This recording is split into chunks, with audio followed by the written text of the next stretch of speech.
Hello, I'm Leo, and I'd like to thank Johnny Hine because he's not here today, so he wrote me a speech, which I have not read yet, so hopefully it's good.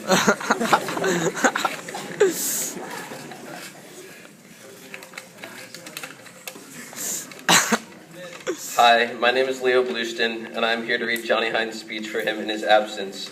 He gave me this envelope and the deal that I would read everything said on this page as long as it is reasonable.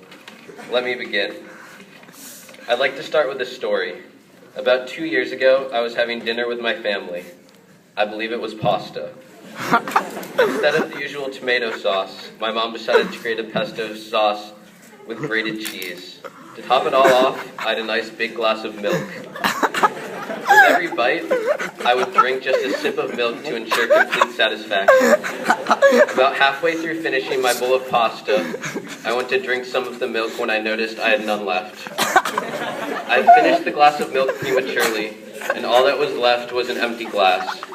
The delicious pesto in my mouth needed just a sip of milk to be perfect, yet I had failed to notice the empty glass before me earlier.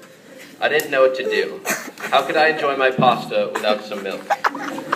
Now, most of you are probably wondering how this story relates to indoor track. Just trust me, it does. And then, in a sudden flash of brilliance, I decided to stand up and go to the refrigerator. Immediately as I opened the refrigerator, I noticed the big, beautiful gallon of milk right in the front.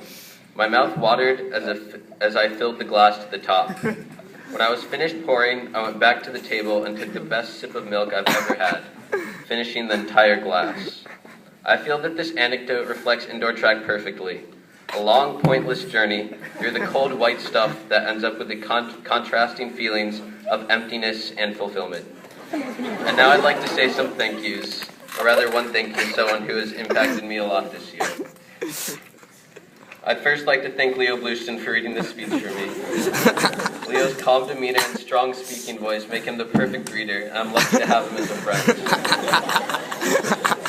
Although Leo didn't have the season he hoped for during indoor, he has assured me that he will be a dedicated runner for Churchill during outdoor track. I myself also did not have the season I wanted during indoor, but then again, no one ever has the season they want during indoor. It's miserably cold, and every meet is in PG County. However, we cannot let the past define the future. Just because you've been bad in the past does not mean you'll continue to be bad in the future. I'd like to read a quote by the famous marathoner Tom Fleming. Somewhere in the world, someone is training when you are not. When you race him, he will win. Right now, I'm outside running laps on the track while you are all eating cupcakes inside. When I race you, I will beat you. Except David. I'd like to quiet my doubters who have claimed I have peaked or I've given up faith. I promise you that this next season will be the best in my career. I have unfinished business with the 5-minute mile. As for me, Leo Blueston, I have unfinished business with Calvert Hall at Frisbee States. Thank you.